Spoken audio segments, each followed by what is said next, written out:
we use Google Earth Pro to create this trade area and to then identify those competitors. We find out what those competitor occupancies are and what their rates. The reason we do this is because then it helps us identify which one of these competitors are expanding and doing well, which ones are stabilized and are mature, and which of the facilities are struggling. And if so, why are they expanding or struggling? So let's go ahead and take a look at our subject property, American Self Storage here in Danville, Illinois. And you can see we have a competitor very close. Hillary Mini Storage is the closest competitor. It's inside of the 1 mile trade area. You got to realize that because this is so close to our facility, the 1 mile trade area is going to have a very large supply index, which we'll cover in a little bit here. Then you can see the closest competitors then are a little bit farther away.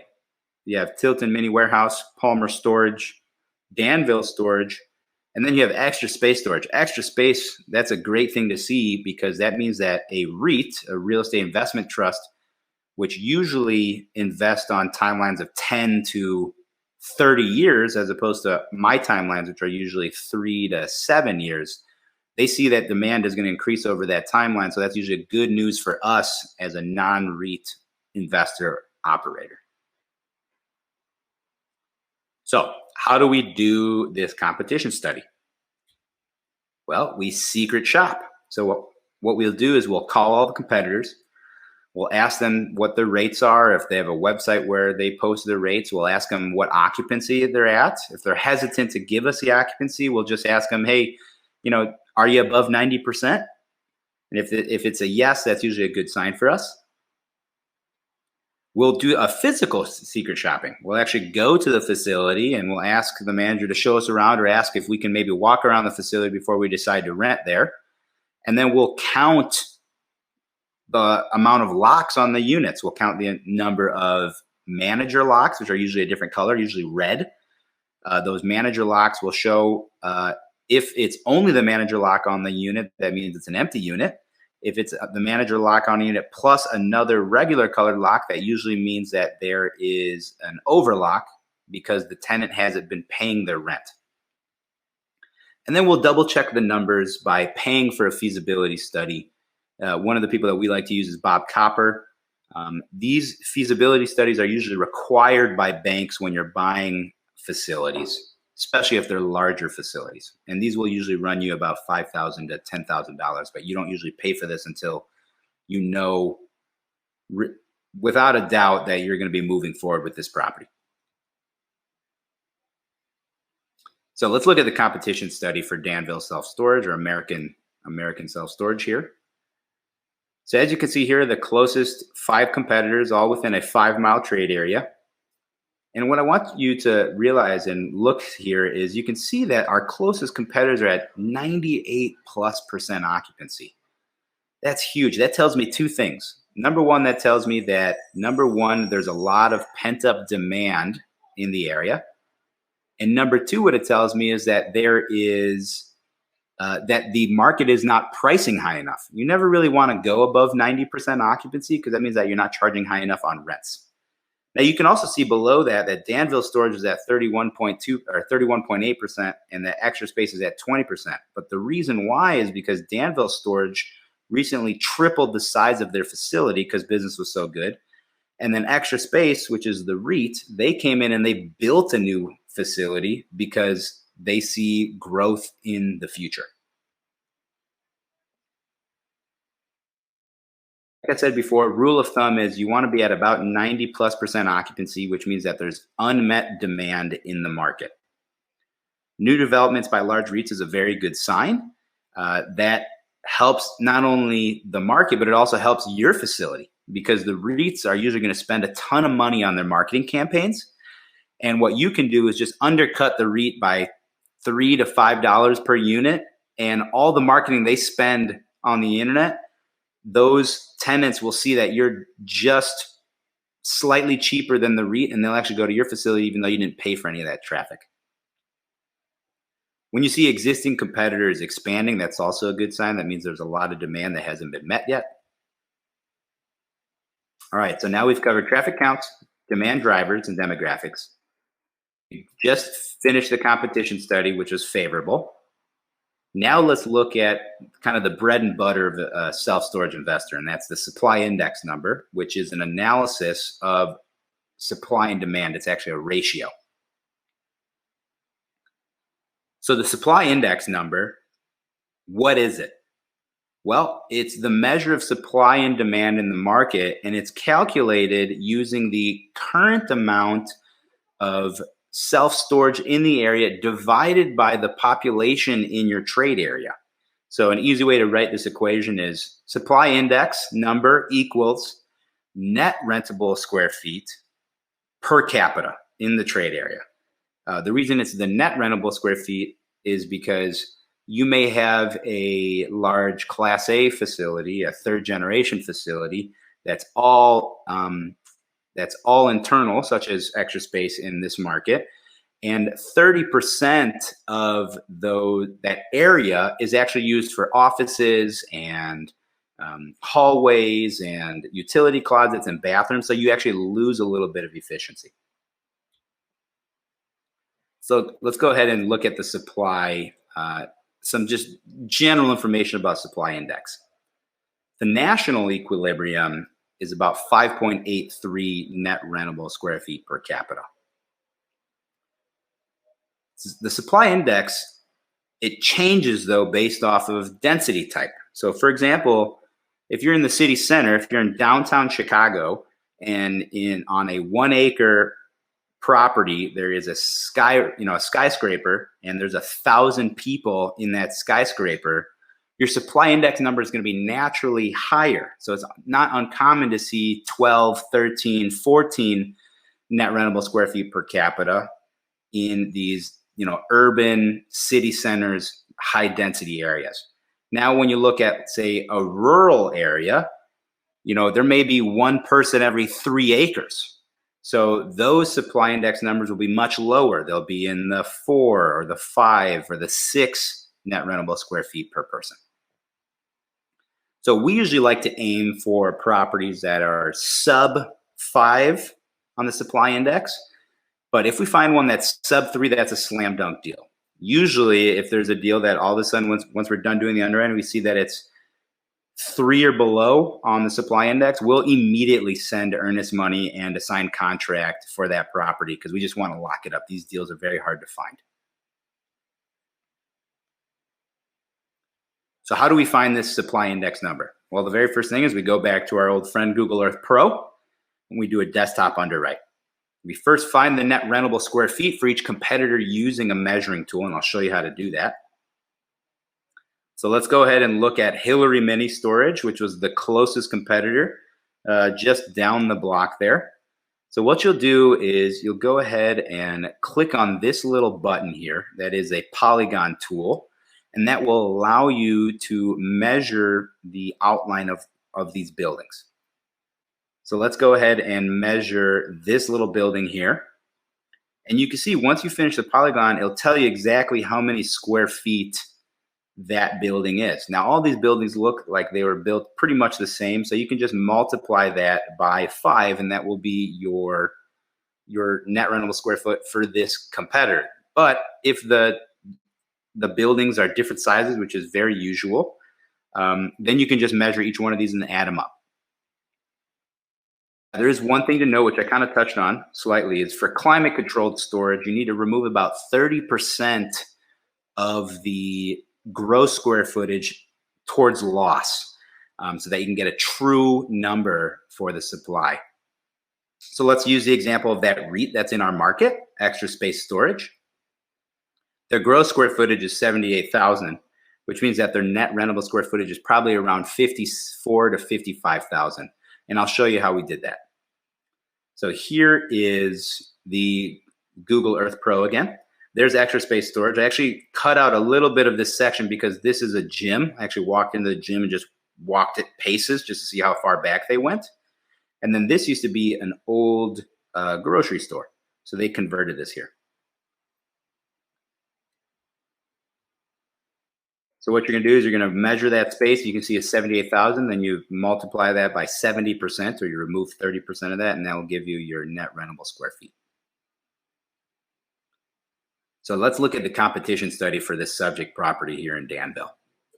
Here are our 5 closest competitors with their address, the type of property they are, distance, if they're climate controlled or non-climate controlled, to see if we have a similar product or a dissimilar product. And then the total net rentable square footage that you can see right here.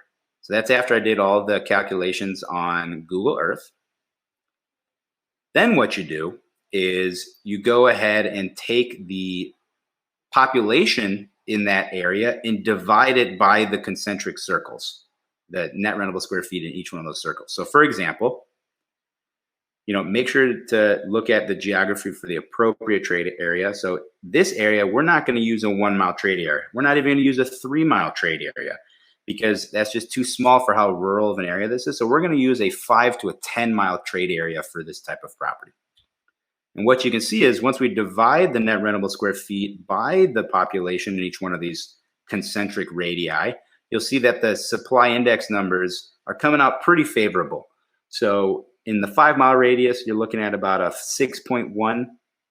And in the 10 mile radius, you're looking at about a 5.1, which meets our numbers. Now, again, remember I said, because Hillary Mini Storage was so close to our facility and then there was no other facilities for the next 3 miles, you can see that our 3 mile net rentable square footage is high compared to the population, which is producing a supply index of about 9, which, if I was in a suburb and I saw a 9 in that 3 mile radius, I probably would not buy that facility. Okay, so we got our supply index number. What does this mean? Well, like I said, the 3 mile supply index number is concerning. Why is that? That's because there's only that one facility that's right next to ours. But how do we mitigate against seeing some high numbers? Well, one of the things you can do is you can purchase that closest competitor to then control the entire west side of that market. And that's actually one of the things that we're doing right now with this facility. Another thing you could do is just purchase at a high cap rate. One of the things is just because the supply index number is high doesn't mean that that isn't a good investment if you can get it at a rate that makes sense. So if we're assuming there isn't going to be any more growth that we could put to this facility, we're going to need to buy it at a higher annual return or a cap rate. Now remember, a cap rate is the net operating income divided by the purchase price and any improvements that you have to do into the property.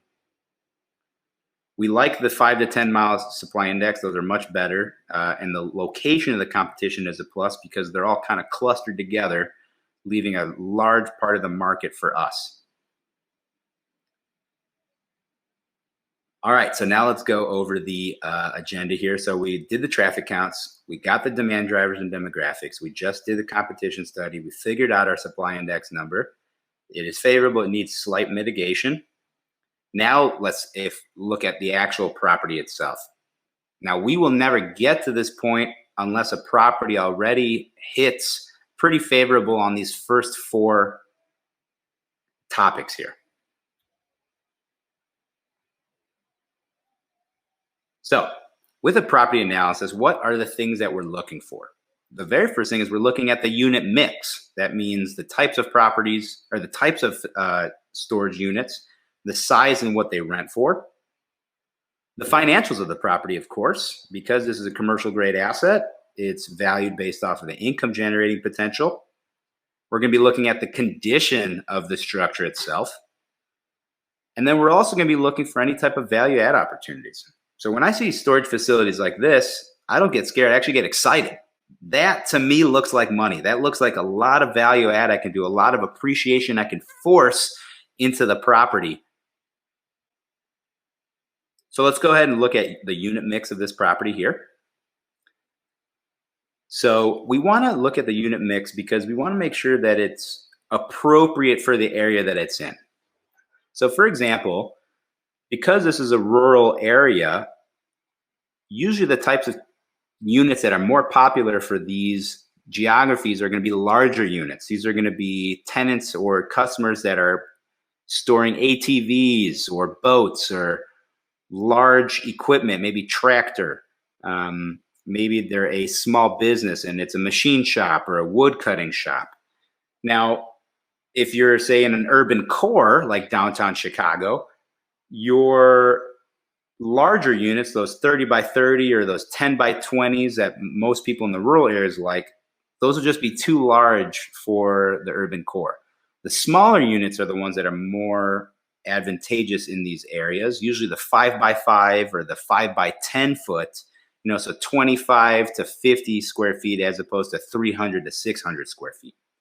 And the nice thing too is the smaller the unit, the higher per square foot cost you can charge on rent. The next thing we do is we look at the rents of that facility versus what the market rent is to see if there's any opportunity to raise rents. Now, with this Danville self-storage, there is not that opportunity. What we found out is right before we bought the facility, they had actually raised all the rent so they can get a higher price on the listing. So they are actually the ones that are leading the market when it comes to market rent or street rate. Now let's take a look at the financials. So because self-storage is a commercial asset, the value is based off of its income generating potential, not sales comparables. So unlike single family homes where if someone down the block sold for $50,000 less than what they're supposed to, and now your property is worth less because that is one of the comparables or the comps, self-storage, the only thing that it's based off is how much money does it produce on a given year. And that will be how you value it. What we like to do is look through the last 24 months of the profit and loss statements. And we like that to be a trailing profit and loss statement. So what that means is it breaks down the financials on a month-to-month basis for the last 24 months. This gives us a nice snapshot of the income expenses. It also allows us to view the trend. Are they increasing profitability? Are they decreasing in profitability? Why is that? Let's figure it out. Let's get a little bit deeper dive. So let's look at the financials of this subject property. So here is the income. It looks like they're at about 79% occupancy currently. And the net income that it's, or the effective gross income that's producing is about $170,000. Now let's take a look at the expenses.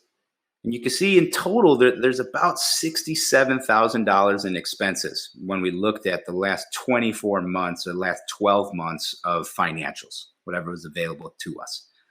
And then you just subtract the expenses from the income, and that gives you your net operating income. And this is how you value your self-storage facility using a cap rate.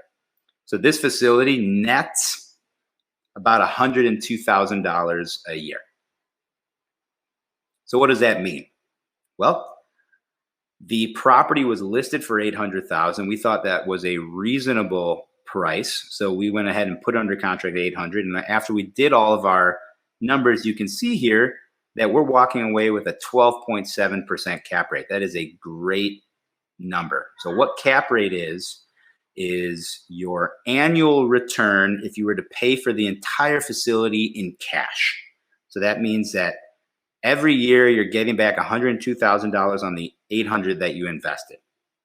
Now, if you use financing, which I recommend you use because it's leverage is the reason why real estate is such a great investment, then we start looking at the cash on cash return. So you can see on this facility, after putting 20% down, our cash on cash return was roughly 35%, which means that every 3 years, roughly, we are getting our entire down payment back in income. That's a very good return. So that means that every 3 years, we're basically doubling our investment. So we're talking about cap rates. What are typical cap rates that you should be shooting for? What are typical cap rates that we're buying properties for? So I put together this little matrix here, and it's based off of the type of market that you're in, either a primary, a secondary, or a tertiary market, and then the grading of the property itself. Is it a Class A property, which is a REIT grade, beautiful office building, multiple stories, climate control? Is it a C-class property like this Danville property, which is, all non-climate drive-up units, gravel? Or is it a B-class property, which is a combination of both? A B-class property usually has some exterior units that are drive up, but it also has a little bit of climate control as well and a nice little office. So this Danville storage that we're underwriting right now would fall in the Class C, and it would also fall in a tertiary market. So that would put us right here at, we should be buying this for about an 8 to a 10% cap rate. Now we got it for a 12.7% cap rate, which means this is a great deal. This is a deal that we need to act fast on. So that's what we did. We put it under contract at $800,000. And then you'll see here the before and after. So we purchased it for $800,000. NOI was $102,000. Cap rate was 12.7, and the cash on cash return, or the cash return on investment, CROI, was 35%. Now, once you look at the facility, once it's been stabilized, we use 36 months because that's what the banks prefer to see, but usually we can turn these facilities around in about 12 to 18 months. The terminal value on this property will be $1.35 million. The NOI will increase to $131,000. That means that our internal cap rate will be 16.4%. That's the NOI divided by what we purchased it. So $131,000 divided by $800,000. That means that the cash return on investment, once we look at it with leverage, is actually 52.8%. That means that every 2 years we are doubling our money, or every 2 years we're getting our down payment back. That's the power of leverage of real estate. And if we decide to sell this once it's stabilized, we will experience about a $675,000 profit. So not too bad for 1 to 3 years of work. Make a quick $600,000, $700,000.